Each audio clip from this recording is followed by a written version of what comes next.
En el nombre del Padre, y del Hijo, y del Espíritu Santo. Amén. Señor, cuando florece un nuevo día en el jardín del tiempo, no dejes que la espina del pecado vierta en él su veneno. El trabajo del hombre rompe el surco en el campo moreno. En fruto de bondad y de justicia convierte sus deseos.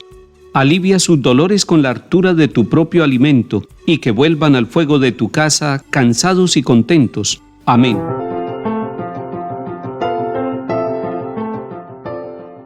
Lectura de la carta del apóstol San Pablo a los Colosenses, capítulo 1. Hermanos, antes estaban también ustedes alejados de Dios y eran enemigos suyos por la mentalidad que engendraban sus malas acciones. Ahora, en cambio, gracias a la muerte que Cristo sufrió en su cuerpo de carne, Dios los ha reconciliado para hacerlos santos, sin mancha y sin reproche en su presencia. La condición es que permanezcan cimentados y estables en la fe e inamovibles en la esperanza del Evangelio que escucharon, en el mismo que se proclama en la creación entera bajo el cielo, y yo, Pablo, fui nombrado su ministro. Palabra de Dios, te alabamos, Señor. El sufrimiento de Cristo en su propia carne y la muerte de Cristo se ha convertido en instrumento de reconciliación. Así pudiéramos resumir el mensaje que hoy nos trae el capítulo 1 de la carta a los Colosenses. Ahora bien, ¿por qué la carta le está hablando a esta comunidad en esos términos? Puede ser que haya un ambiente gnóstico, un ambiente donde los habitantes de esta comunidad han escuchado que un Dios no puede sufrir, que un Dios no puede padecer, que los dioses son como unas potencias en el aire, que son como unos poderes y que Dios no puede sufrir. Pero el Hijo de Dios, Cristo Jesús, ha sufrido en su propia carne, en su propio cuerpo, ha muerto para darnos a nosotros la reconciliación. Y ese es el mensaje central que la carta a los Colosenses le está dando a esta comunidad para motivarlos a descubrir en Cristo el verdadero poder del Dios que viene a habitar con nosotros, del Dios que no es un Dios escondido, que no es un Dios como una fuerza extraña, como el aire, como el trueno, como el fuego, sino un Dios con rostro, un Dios con presencia, un Dios con cuerpo, un Dios que nació en el vientre de la Virgen María. Además, los habitantes de esa pequeña ciudad de Colosas, aquellos que han recibido el Evangelio de Jesucristo el Señor, deben tener claro que en ellos hay un antes y un ahora. Y esto se aplica también para nosotros, para nuestras familias y nuestras comunidades. Tenemos un antes y un ahora. Antes, la comunidad de Colosas estaba alejada de Dios, era enemiga de Dios. ¿Y por qué eran enemigos de Dios? Por la mentalidad que engendraban sus malas acciones. Las malas acciones engendran una mentalidad de rechazo, de alejamiento de Dios y de las demás personas también. Ese antes también lo hemos vivido nosotros. También, sin darnos cuenta, nos hemos declarado enemigos de Dios y nos hemos alejado de Dios. ¿Y todo por qué? Porque le damos el primer lugar a las malas obras que puede haber en nuestra vida. Pero sería muy triste la historia de nosotros y de nuestros pueblos si nos quedáramos en el antes. Cristo, que nos ha reconciliado, nos da el ahora. Y el ahora, dice la carta a los Colosenses, es un cambio, es la gracia de Dios obrando en nosotros. Gracias a la muerte de Cristo, nosotros hemos sido reconciliados y entonces nosotros nos encaminamos hacia la santidad, hacia una vida sin mancha, hacia una vida sin reproche en la presencia de Dios.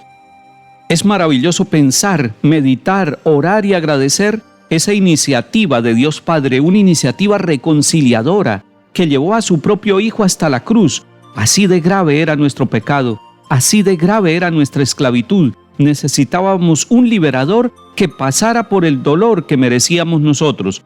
Y fue Él quien con su sufrimiento nos conquistó a nosotros el don de la reconciliación con Dios. Ahora somos amigos de Dios. Ahora somos hijos de Dios en Cristo Jesús, y es lo que le está anunciando al mundo entero la carta a los Colosenses. Pero eso tiene una condición.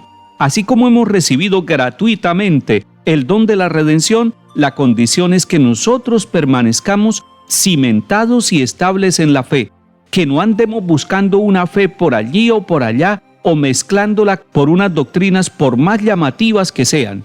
Nosotros no estamos buscando un camino de fe distinto al que nos propone el Señor, una esperanza distinta a la que nos propone el Evangelio, y ese Evangelio dice la carta a los Colosenses, se proclama a toda la creación bajo el cielo, y Pablo se reconoce como ministro, como servidor de ese anuncio, de esa buena nueva, de ese evangelio que trae la salvación. Hoy, cuando nos miramos a nosotros mismos y miramos nuestras familias, miramos nuestras ciudades y nuestras empresas, deberíamos reconocer, hemos sido reconciliados por Dios. Cristo ha sufrido en su cuerpo para darnos a nosotros salvación. No podemos buscar un Dios extraño, no podemos buscar un Dios extranjero, no podemos buscar un Dios que está en las nubes. Debemos buscar ese Dios que pasó por la cruz, ese Dios que nos reconcilió con la muerte y resurrección del Señor. Salmo 54. Oh Dios, sálvame por tu nombre, sal por mí con tu poder. Oh Dios, escucha mi súplica, atiende a mis palabras. Pero Dios es mi auxilio, el Señor sostiene mi vida. Te ofreceré un sacrificio voluntario, dando gracias a tu nombre que es bueno. Lectura del Santo Evangelio según San Lucas, capítulo 6. Un sábado, Jesús atravesaba un sembrado. Sus discípulos arrancaban espigas y, frotándolas con las manos, se comían el grano. Unos fariseos les preguntaron: ¿por qué hacen en sábado lo que no está permitido? Jesús les replicó: ¿no han leído lo que hizo David cuando él y sus hombres sintieron hambre? Entró en la casa de Dios, tomó los panes presentados que solo pueden comer los sacerdotes, comió él y les dio a sus compañeros, y añadió: el Hijo del Hombre es Señor del sábado. Palabra del Señor. Gloria a ti, Señor Jesús. Ayer veíamos a los discípulos de Jesús criticados porque no ayunaban. Hoy los vemos criticados porque hacen algo que no está permitido en sábado. La ley de los judíos decía que el sábado era consagrado al Señor y no estaba permitido realizar ninguna tarea. Ellos están con Jesús, están pasando por un sembrado de trigo, tienen hambre, están frotando espigas de trigo en las manos y están comiendo. Cuando son criticados sus discípulos, Jesús sale y responde por ellos. Y les muestra a través de un pasaje bíblico tomado del primer libro de Samuel, capítulo 21, donde el rey David entra al templo y le pide al sacerdote de aquel lugar que le dé de comer. El sacerdote dice que no tiene sino panes consagrados. Esos panes los podía comer solamente Aarón y sus sacerdotes, es decir, los descendientes del grupo de Aarón. Ellos eran los únicos que podían comer estos panes donados el día sábado en la presencia del Señor. Pero David le ruega al sacerdote que le dé ese alimento para él y para sus hombres, para continuar en la batalla. Jesús le está diciendo que hay excepciones también de la norma, que la norma se cumple pero que puede haber algunas excepciones. Además, Jesús le está diciendo que el Hijo del Hombre, es decir, Él es Señor del sábado, y que por eso el sábado también es un día para la libertad de los hombres y mujeres que son hijos de Dios. Está recordando que sus discípulos son libres, y cuando nosotros asumimos la libertad como los discípulos de Jesús, cuando asumimos el ejercicio de la libertad, tenemos una gran responsabilidad. Tenemos que discernir qué es lo bueno y qué es lo malo, qué es la norma y cuáles excepciones puede tener. Es que la verdadera religión y sus normas nos llevan a la libertad. Y entonces nosotros podemos entender lo que dice el Señor Jesús: el Hijo del Hombre es Señor del sábado. Y nosotros, los que seguimos al Señor, queremos que Él sea Señor de nuestro tiempo, de todas nuestras horas, de todos los días de nuestra semana. Es cierto, el domingo lo dedicamos nosotros los católicos como día del Señor, día de la familia, día de la Eucaristía, día de la comunidad que se reúne para cantar las alabanzas del Señor.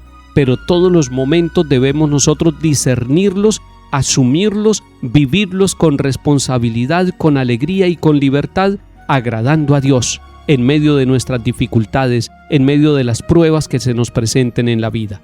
Que el Señor afiance nuestra libertad, que el Señor afiance nuestra responsabilidad y nos ayude a descubrir cuál es su santa voluntad.